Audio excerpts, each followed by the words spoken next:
Global बाजार पर क्या व्यू बना रहे हैं, उनके रडार पर कौन से स्टॉक्स आ रहे हैं, आइए उनसे समझते हैं, उनसे बात करते हैं।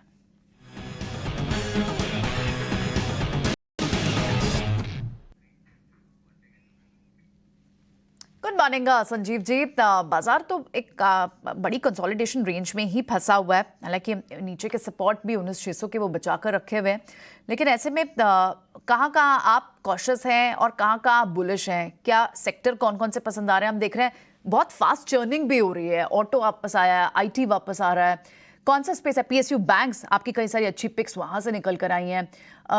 कौन से पॉकेट्स पर नजर होगी आपकी इस वक्त? Good morning. तो प्रियंका, पहले तो 80 रुपए हो गया PNB। यस। ये और दूसरी बात, auto stocks, Maruti, HCL tech, federal bank सब न्यू हाई पे हैं। तो निराशा किसकी है? निराशा दो शेयर की है, रिलायंस और HDFC बैंक। पिछले हफ्ते HDFC बैंक में $500 मिलियन की बाइंग आई तो 1670 हो गया। उसके बाद एक कॉन्फ्रेंस कॉल में वीकनेस आई तो $500 मिलियन बाहर आ गया। और उसी तरह से is down 9% क्योंकि Apple has corrected 11%. That shows कि dominance of 2-3 heavyweights is distorting the image. जहां करेक्शन आनी थी मिड कैप, वहां तो हमें मौका ही नहीं मिल रहा, हम तो बैठने लेने के लिए बैठे हुए हैं। और इस कारण से मुझे लगता है ये शॉर्ट लिव्ड है, कल की एक्सपायरी तक ये वीकनेस ऑन द इंडेक्स है। इंडेक्स को भूल जाइए, अपना पोर्टफोलियो बनाइए। दूसरी बात, मैं फिर दोहराता हूं, Reliance is unbeatable at this price. एक तो आपको बताऊं, Russia stopped exports of distillates. इसका मतलब ऑयल टू केमिकल डिस्टिलेट्स में उनकी margins will be the highest ever in the next 2-3 quarter. Secondly, आप रिटेल सेल्स में जंप कह रहे हैं, Jio mart is going to be outperforming. And thirdly, sum of parts में I think Reliance fits the bill perfectly at this 2340, 2350। यहां से मुझे 2600 का भाव दिखता है दिवाली तक, और मैं कहता हूं न्यू हाई जरूर आएगा। दूसरा मेरा पिक है इप्का लेबोरेटरीज। मैंने पहले भी कहा, ये जो डोमेस्टिक R&D पे गवर्नमेंट इनिशिएटिव ले रहा है, इप्का का beneficiary, it's like a multinational, it has everything under it, from API to outsourcing to so in a pharma company जो आप ढूंढते हो वो सब इप्का में है। And now with the unicorn take over, उनका domestic market share is going to be I think arguably in the top 3। तो मेरे को इप्का बहुत बुलिश है। I think 1200 rupees in the next 1 year if you are looking for an investment, Ipca is there. Third will be SBI Cards. It's a surprise stock which I have picked up in the last 3 days. And there is stock of Paytm and all, but credit card business is going to expand like nobody's business. साथ में Priyanka ji, SBI Card is now gaining mass market share from HDFC and Axis Bank. And I think that the valuations are very comfortable.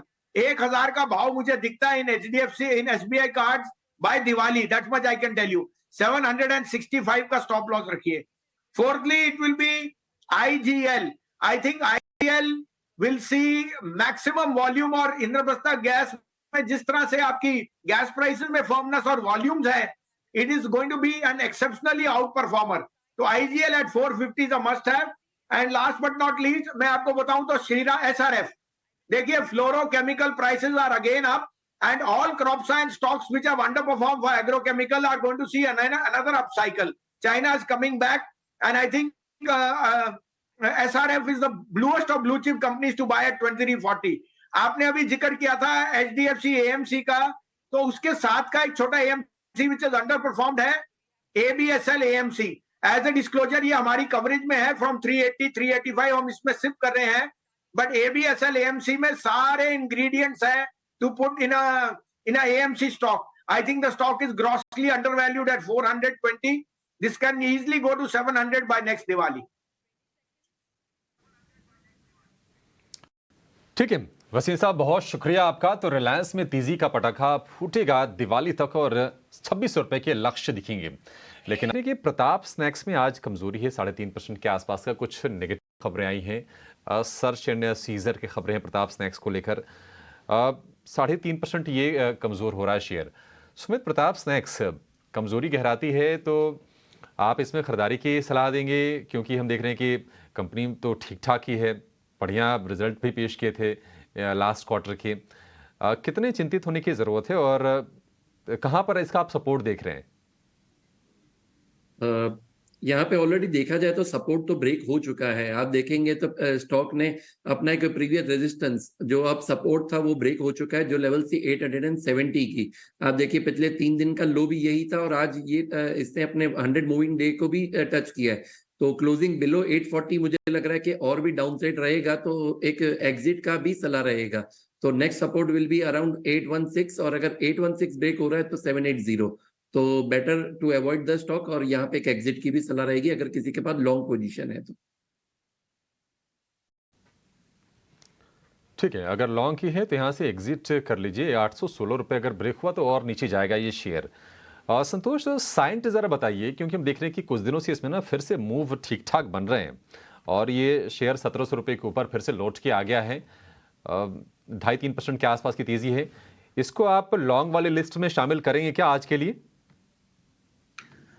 ये अभिषेक की अपने important support level 50 day moving average से bounce back किया था 1600 के support level से और आज मॉर्गन स्टैनली की रिपोर्ट के चलते गैप अप ओपनिंग दिखाई इसने। हालांकि ऊपर से प्रॉफिट बुकिंग आई है, लेकिन मुझे लगता है अब 1675 एक इमीडिएट सपोर्ट का काम करेगा और मेजर सपोर्ट 1600 है। तो कोई थोड़ा सा पोजिशनल व्यू रखता है तो 1600 के स्टॉप लॉस से बने रहना चाहिए। इंट्राडे में चेस करने के लिए नहीं है, बट पोजिशनल व्यू है तो 1600 के स्टॉप लॉस से बने रहिए। अगर मार्केट सपोर्टिव रहते हैं तो हमको वापस से 1900-1950 तक की अपसाइड देखने को मिल सकती है। 1950 तक की अपसाइड साइंट में आ सकती है, लेकिन बाजार देखिए एक बार नजर डालिए लेवल्स पर। 16,000 का स्तर निफ्टी ने तोड़ दिया है। 19,600 माफ कीजिएगा, और उसके आसपास ही फिलहाल ये ट्रेड कर रहा है। 60 अंकों के आसपास की गिरावट है। निफ्टी बैंक की बात करें तो वहां पर गिरावट बढ़ रही है क्योंकि जो दिग्गज है उनसे सपोर्ट बिल्कुल ही गायब है। कल थोड़ा सा ऐसा लग रहा था कि शायद थोड़ा सा सपोर्ट मिलेगा, लेकिन वो सपोर्ट आज के सत्र में गायब हो गए हैं। और बजाज फाइनेंस में हमने तेज़ी देखी थी। बजाज फाइनेंस आज 1% से ज़्यादा की कमजोरी के साथ ट्रेड कर रहा है।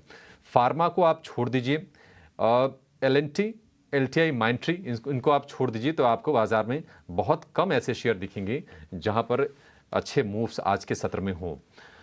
लेकिन पावर स्टॉक्स में हम कुछ देख रहे हैं कि मोमेंटम बरकरार है और हर डिप्स पे खरीदार मिल जाते हैं। REC, PFC आज भी ये वायदा के टॉप गेनर्स में शामिल हैं। कोई मौके बन रहे हैं ट्रेड के इन दोनों शेयरों में? तो अभिषेक जी, REC ऑलरेडी काफी शार्प रनअप दे चुका है, ओवरहीटेड टेरिटरी में है और यहाँ पे मुझे लग रहा है थोड़ा सा कंफर्ट जो है ये कम होगा अगर आप फ्रेश एक बाइंग इनिशिएट करना चाहते हो तो मैं कहूंगा इसमें थोड़ा सा वेट कर जाएं।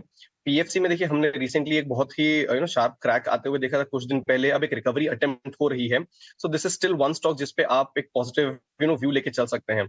तो PFC में अगर आप एक व्यू बनाना चाहें तो 250 और 265 के दो टारगेट्स के लिए आप इसमें प्ले कर सकते हैं।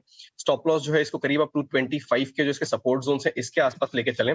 लेकिन इसी स्पेस में एक और स्टॉक है which is GPIL, Godavari power. अच्छे रनअप के बाद स्टॉक अपने 20 डे मूविंग एवरेज के पास कंसोलिडेट कर रहा है। सो ये स्टॉक है मेरे रेडार पे। अगर किसी की इन्वेस्टमेंट होराइजन जो है ये करीब 3 से 6 महीने की हो तो इसमें आप लॉन्ग पोजीशन कंसिडर कर सकते हैं। 660 और 690 के दो टारगेट्स हैं जिसके लिए आप इसमें बाई पोजीशन बना सकते हैं। स्टॉप लॉस जो है इसको आप 585 के पास लेके चलें। सो थोड़ा पोजिशनल बेट होगा, लेकिन GPIL this is also one stock that is on our. Okay, ठीक है।